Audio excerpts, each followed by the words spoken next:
अस्सलाम वालेकुम जी, क्या हाल चाल है दोस्तों। उम्मीद है सब खैरियत से होंगे। तो आज की वीडियो हंगरी पे, बुदापेस्ट की सरजमीन हंगरी।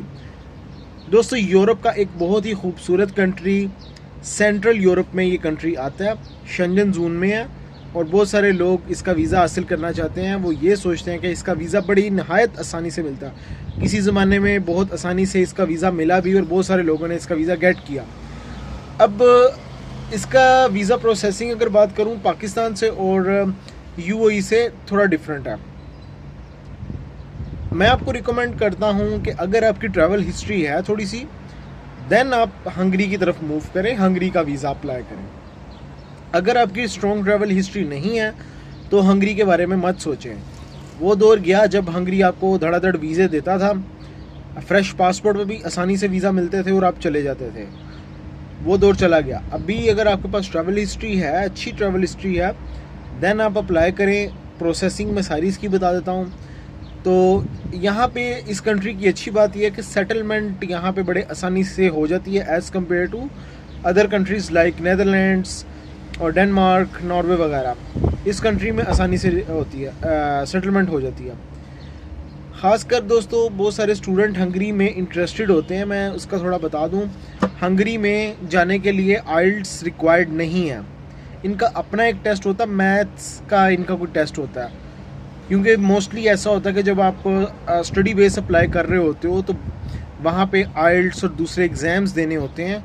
तो हंगरी में आइल्ट्स के बगैर भी आप जा सकते हो। मेरा टॉपिक स्टूडेंट बेस को नहीं है, विज़िट वीज़ा है यूएई से। तो लेकिन मैं इसको थोड़ा सा टच कर दूँ क्यों स्टूडेंट्स आसानी से वहाँ पे चले जाते हैं। इसकी दोस्तों 6 महीने की बैंक स्टेटमेंट चाहिए होती है अगर आप स्टडी कर रहे हो या फिर आप विज़िट वीज़ा पे जा रहे हो। स्टडी के लिए भी 6 मंथ की बैंक स्टेटमेंट 18 से 20 लाख होता है, लाजिम रिक्वायर्ड करते हैं। 15 से नीचे तो ये कभी भी नहीं, 18 से नीचे तो दोस्तों सोचो ही ना। अगर करोगे तो आपके वीज़ा रिफ्यूज़ होने के चांस होते हैं। 6 महीने तक आपका प्रोसेस इसका चलता रहता है। और जहाँ से अगर मैं बात करूँ विज़िट वीज़ा की, अगर पाकिस्तान से बात करूँ विज़िट वीज़ा, तो दोस्तों पाकिस्तान से आपको इंटरव्यू देना पड़ता है हंगरी का। हाँ, और ये इसका स्टडी का भी अगर आप करने लगे हो तो यहाँ पे भी आपको इंटरव्यू देना पड़ता है। तो यहाँ पे तो अक्सर वो पूछ लेते हैं यहाँ पे हंगरी में करेंसी कौन सी चलती है, लैंग्वेज कौन सी चलती है, इस चीज़ के बारे में आपने ख्याल कर लेना। और जहाँ तक बात रही विज़िट वीज़ा की, पाकिस्तान से आपको इंटरव्यू लाजिम होता है हंगरी में। वो मैं इंटरव्यू क्वेश्चंस भी बता देता हूँ, लेकिन मैं पहले यूएई से बता दूँ क्या वीज़ा रिक्वायरमेंट्स हैं। अगर यूएई से आप अप्लाई कर रहे हो, किसी भी किस्म का कोई इंटरव्यू नहीं है, इसकी अपॉइंटमेंट लेनी पड़ती है और वीएफएस ग्लोबल के थ्रू आप सबमिट करवाते हो हंगरी का वीज़ा, जिसमें 6 मंथ की बैंक स्टेटमेंट चाहिए होती है, तकरीबन 15 से 20 हज़ार क्लोजिंग बैलेंस। उसके बाद hotel booking, flight reservation, travel insurance. उसके बाद एक एनओसी कंपनी का, जिस कंपनी में आप यहाँ यूएई में काम करते हो वहाँ से आपको एक एनओसी मिलेगा जिसके ऊपर आपने हंगरी का लाजिम लिखवाना है कि मैं हंगरी में जा रहा हूँ विज़िट के लिए। ठीक है, ये सारी चीज़ें उसके ऊपर लिखी होंगी। उसके बाद एक वीज़ा रिक्वेस्ट लेटर होगा। उस वीज़ा रिक्वेस्ट लेटर के अंदर आपने वीज़ा ऑफिसर को सारी चीज़ें लिखनी होती हैं कि मुझे हंगरी में कौन कौन सी विज़िट करनी है प्लेसेस। जैसे कि बुदापेस्ट है, बुदापेस्ट के बारे में आप बयान कर सकते हैं क्योंकि बुदापेस्ट पूरे यूरोप से और पूरी दुनिया से लोग आते हैं उस कंट्री को एक्सप्लोर करने। बहुत ही तारीख़ी अहमियत है उस कंट्री की। उसके बाद दोस्तों एक ट्रैवल प्लान होगा, ट्रैवल प्लान। उसके बाद पासपोर्ट पिक्चर्स और पासपोर्ट आपकी प्रीवियस, उनकी जितनी आपकी वीज़ा पहले ट्रैवल हिस्ट्री है वो सारी लगेगी। उसके बाद दोस्तों यही चीज़ें आपने लगानी है। वीएफएस ग्लोबल के अंदर जाना है, किसी भी किस्म का कोई इंटरव्यू नहीं है आपका, और तकरीबन 15 दिन के अंदर अंदर आपका ये वीज़ा प्रोसीड करके दे देंगे। बात वही है, अगर आपकी ट्रैवल हिस्ट्री अच्छी है तो सोचा जा सकता है कि आपको हंगरी का वीज़ा मिलेगा। अगर तो आपकी ट्रैवल हिस्ट्री नहीं अच्छी तो हंगरी के बारे में मत सोचें। पाकिस्तान से बात कर लूँ तो पाकिस्तान में दोस्तों आपको इसका इंटरव्यू होता है, वो आपको इंटरव्यू देना पड़ेगा इस्लामाबाद में। Hotel booking, flight reservation, travel insurance, आपका एनटीएन, चैम्बर ऑफ कॉमर्स और ये एफआरसी, एमआरसी, ये सारी चीज़ें आपकी लगेंगी और हंगरी में आप सबमिट करवाओगे। अच्छा दोस्तों, मैं एक चीज़ बताऊं कि पहले कुछ साल पहले की बात अगर बात कीजिए तब वीज़ा रेशो क्यों अच्छी थी। देखें, वीज़ा रेशो उस कंट्री की अच्छी है जहाँ पे रुझान नहीं लोगों का, और लोग जाते हैं वापस आ जाते हैं। एक लिमिट तक वो अलाउ करते हैं अपनी कंट्री में।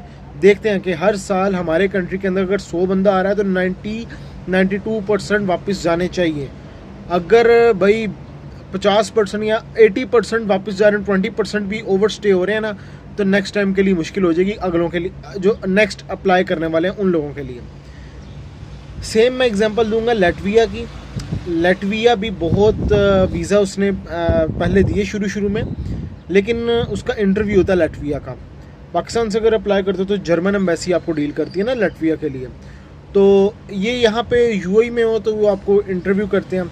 हाँ, इंटरव्यू की जहाँ तक बात हंगरी की भी रही तो मैं बताता हूँ कौन कौन से इसके अंदर क्वेश्चंस वो पूछते हैं।